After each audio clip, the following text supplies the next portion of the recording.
Hey everyone, we are back with another round of 8-minute webinar, this time with Samsung Electronics America in specific.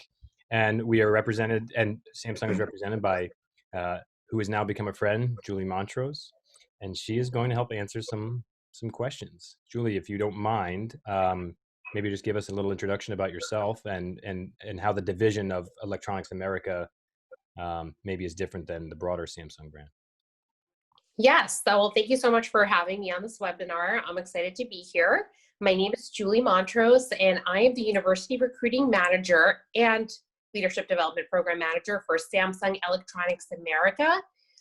We call it SEA for short, and SEA is the largest US subsidiary of Samsung, and our primary function is sales and marketing.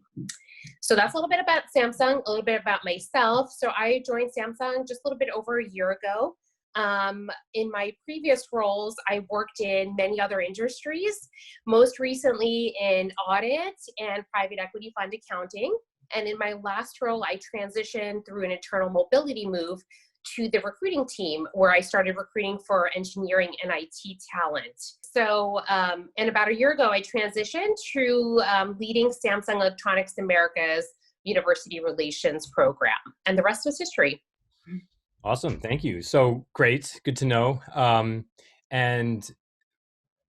get started, what are the typical entry level and or internship roles that you all recruit into at SEA?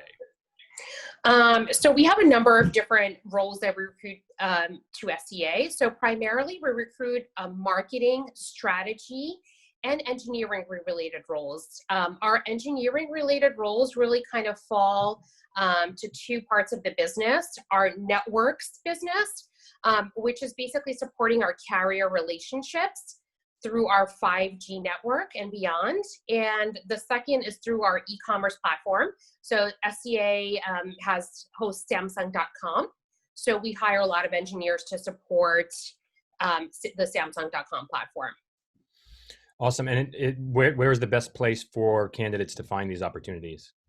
So the best way to find Samsung entry-level opportunities is through our careers page. Please visit our careers page to find entry-level roles. But our primary pathway into Samsung is through our internship program. So this summer, we will be recruiting for internship roles. If you go to samsung.com/careers, you'll be able to find our roles by searching keyword internship. What locations do you typically recruit these roles into? Sure, that's a good question. So we have workplaces all over the country. Our headquarters is in Ridgefield Park, New Jersey, where I'm based out of. But in addition, we have opportunities in Plano, Texas, Mountain View, California, and Bellevue, Washington. Can you walk us through what the typical interview process is like for these candidates? Sure. So our typical interview process is applying through our career site. And selected candidates are then invited to participate in the pre-recorded interview process. During the pre-recorded interview process, you will be asked about 4 questions, and our team will review your answers, and selected candidates would then be routed to our hiring teams for the next stage of the interview process. What's the first thing you typically look for on a resume? So I would say the first couple of things that we look for in a resume are, of course, relevant major, previous internship experience, any leadership on campus, or community involvement. Is GPA important? So yeah, GPA is typically important to Samsung. It's a reflection of the effort that you've put into your school and work. It by no means is it the end-all be-all, but we look, when we look at a candidate's resume, we like to look at it from a holistic point of view with all those other factors included. Got it. And so let's say someone's not super confident in their GPA, but they're extremely confident in the work they can do for Samsung. Do you encourage candidates to still apply? And then do they, let's say, support it with a cover letter or something? No, absolutely. I think a cover letter is definitely a good idea. We like I said, we like to look at a holistic view of each applicant. So when we see a low GPA, we do tend to look at the resume. Like, has this person been working full-time or part-time during their school year? Have they balanced a lot of other leadership activities and community involvement? So when we take all of those factors into consideration is kind of where we make our hiring decision from. So I would still encourage candidates to apply that might have a weaker GPA.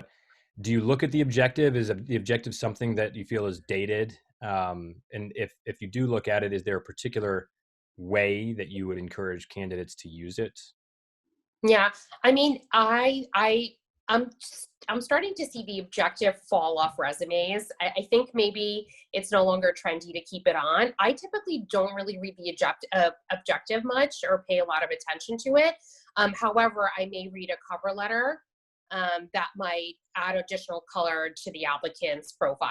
I'm really open to the format of the resume. I think as long as it's easy to read and all the relevant details are included, I think it's a go. And I kind of really enjoy having a resume thrown at me that might not have the standard look. So I do encourage students, like if they want to kind of show off their creativity, to definitely, embrace the new modern resume format. Have you seen any creative ways that candidates have kind of broken through at Samsung? Yeah, I mean, so I have a lot of folks reaching out to me on LinkedIn. I do try to reply to everyone, but sometimes, the date does get away from me. So I think how candidates have really grabbed my attention is if they have attended Samsung seminars or panels and like asked questions and then followed up after. So really like multiple attention to their candidacy.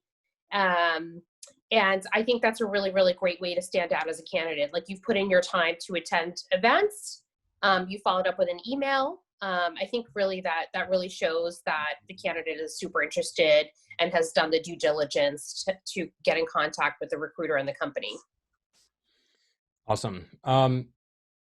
In terms of preparing for the interview itself, do you recommend students wear suits?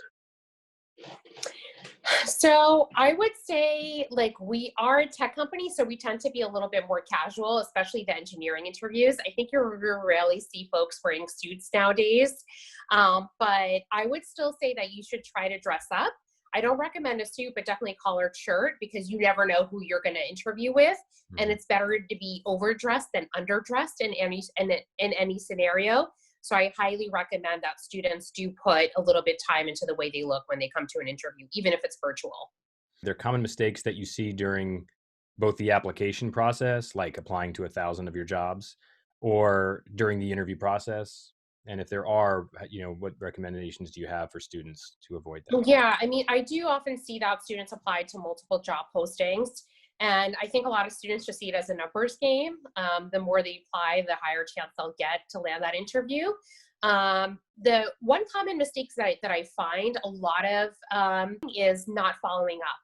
So hiring managers could have a really great interview with someone, but then they never get that follow-up email. So I suggest to candidates to really kind of sit back after the interview, gather your thoughts, and write a thoughtful email to your interviewers. And that'll really solidify your interest in this opportunity and make you stand out. And would you say doing that within like 1 to 2 days? Yeah, I think I like the 24-hour rule. I think it's nice when you interview and then the next morning your interviewer gets an email in their mailbox as the first thing. So I do recommend within the 24-hour time frame. Cool. Did you go to college? I went to a local state school in New Jersey, William Patterson University, where I graduated with a degree in accounting.